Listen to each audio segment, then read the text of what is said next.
Hello friends, welcome to my channel. Today we will discuss about the three address code. ఈరోజు three address code గురించి discuss చేద్దాము. So what is mean by three address code? It is a form of intermediate code used for implementing code optimization. One of the important point. So it is a form of intermediate code. Okay. So it is used for implementing the code optimization. అంటే code optimization implement చేయడానికి మనము three address కోడ్ని వాడుతున్నాము. So next ఒక example ఇచ్చారు. Write three address code for a is equal to b plus c plus d. Okay. So దీన్ని మనము three address కోడ్కి జనరేట్ చేయాలి. సో రిమెంబర్, ఎప్పుడైతే మనము త్రీ అడ్రస్ కోడ్ జనరేట్ చేస్తామో దీంట్లో మనము టెంపరీ వాల్యూస్ని వాడతాము. T1 T2 T3 అని అనుకుంటాం. ఎప్పుడైనా కూడా ఫస్ట్ మనము ఈ రైట్ సైడ్ వాల్యూస్ తీసుకోవాలండి. B plus c plus d. So right side value నేను ఏం చేస్తున్నా అంటే ఫస్ట్ బి ప్లస్ సిని తీసుకుంటున్నా. సో దీన్ని నేను T1లోకి స్టోర్ చేస్తున్నా. సో ఇక్కడ బి ప్లస్ సి వచ్చేసి మనకి T1 అయిపోయింది. సో ఇప్పుడు next, so b plus c అంటే ఏంటి? T1 అంటే T1 ప్లస్ డి అనేది ఉంది ఇక్కడ. ఓకే. సో రైట్ సైడ్ ఏముందండి మళ్ళీ? T1 plus d. దీన్ని నేను T2లోకి స్టోర్ చేస్తున్నా. ఓకే.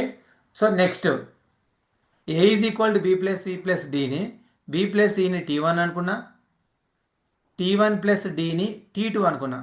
సో ఇక్కడ T1 ప్లస్ డిని T2 అనుకోవడం జరిగింది. ఓకే. సో అంటే T1 ప్లస్ డి. సో ఈ రెండు కలిపి మనకు వచ్చే ఆన్సర్ వచ్చేసి T2. సో ఫైనల్గా మనం చూస్తే a is equal to, so right side value ఏమవుతుందండి? T2. సో ఇలా మనము త్రీ అడ్రస్ కోడ్ని రాయవచ్చు.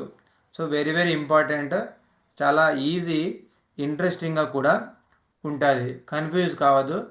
ఇంకొక ఎగ్జాంపుల్ తీసుకొని మీకు క్లారిటీగా చెప్తాను. సో ఇక్కడ వచ్చేసి second problem, minus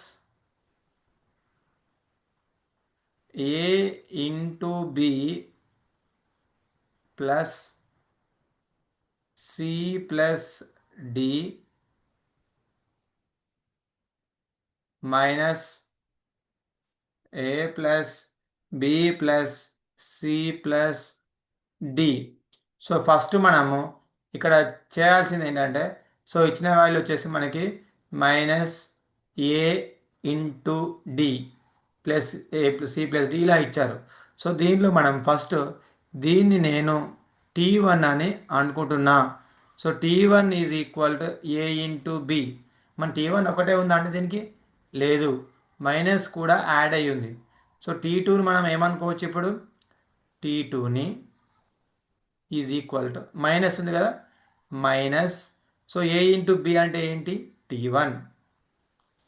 next, so కంప్లీట్గా మనకి ఇంతవరకు అయిపోయింది. So next c plus d ఉంది. సి ప్లస్ డిని మనం ఏమనుకోవచ్చు? ఆల్రెడీ T1 T2 అయిపోయింది. ఇప్పుడు వచ్చేసి ఇది T3. సో T3 అయిపోయింది. Next T1 is equal to a into b, T2 is equal minus T1 అంటే, సో ఇదంతా కూడా T2, ఇది వచ్చేసి మనకి T3. ఓకే. సో మరి ఈ మొత్తాన్ని అంటే ఈ కంప్లీట్ స్ట్రింగ్ని మనం ఎలా రాయవచ్చు? సో ఆల్రెడీ నా దగ్గర T2 ఉంది, ఇది T2 అనుకుంటున్నా, ఇది T3 అన్నాను, T2 plus T3. So this whole thing అని వచ్చేసి మనకి T4 అని మనము అనుకుంటాం. అంటే మనకు ఇంతవరకు అయిపోయింది. ఇంకా a plus b plus c plus d కూడా ఉంది. సో T4 వరకు అయిపోయింది కదండి. నెక్స్ట్ T5 తీసుకుందాము. అంటే ఇదంతా అయిపోయింది. ఇప్పుడు ఇదంతా కూడా T4 కిందకి వచ్చేసింది. T5 అంటేనేమో ఏ ప్లస్ బి. సో మనము 2 ఆపరేషన్స్ తీసుకుంటూ వెళ్తాము. నెక్స్ట్ T5 అంటే ఈ ఏ ప్లస్ బిని మనము T5 అని అనుకుంటున్నాం. సో ఇది వచ్చేసి మనకి T5. Okay. So c plus d already మనం ఏమనుకున్నాము, T3 అనుకున్నాము. సో ఇది మనకి T3 అని ఆల్రెడీ మనం అనుకున్నాం కాబట్టి దీంతో మనకి వరి అనేది లేదు. ఓకే. సో నెక్స్ట్ అంటే T5 ప్లస్ T3 అంటే ఇదంతా కూడా దీని మొత్తాన్ని మనము T6 అని అనుకుందాం. ఓకే. సో ఇది వచ్చేసి T6. నెక్స్ట్ వన్ వచ్చేసి సో ఈ లెఫ్ట్ సైడ్ మొత్తము కూడా మనకి T4. సో ఇది వచ్చేసి T4, రైట్ సైడ్ వచ్చేసి T6. సో లెఫ్ట్ సైడ్ది T4, రైట్ సైడ్ది T6. సో మిడిల్లో ఏముందండి, మైనస్ ఉంది. అంటే T1 టు T6 అయిపోయింది. Next T7. సో ఈ విధంగా మనము 3 అడ్రస్ కోడ్ని జనరేట్ చేస్తాం. చాలా ఈజీ ప్రాసెస్. 1కి 2 సార్లు ప్రాక్టీస్ చేసుకోండి, వచ్చేస్తుంది. ఏమైనా డౌట్స్ ఉంటే నన్ను అడగండి. నా మొబైల్ నెంబర్ నేను ఇక్కడ రాస్తున్నా, 9949266150. Okay. So thank you for watching this video. Please subscribe my channel. మీరు ఈ ఇన్స్ట్రక్షన్స్కి నెంబరింగ్ కూడా వేయవచ్చండి, చాలా ఇంపార్టెంట్. 1 2 3 4 5 6 7. సో ఇలా ఇక్కడ కూడా మనం ఇచ్చుకోవచ్చు 1 2 3 4. ఓకే. సో ఇది వచ్చేసి మనకి 3 address code. Thank you all.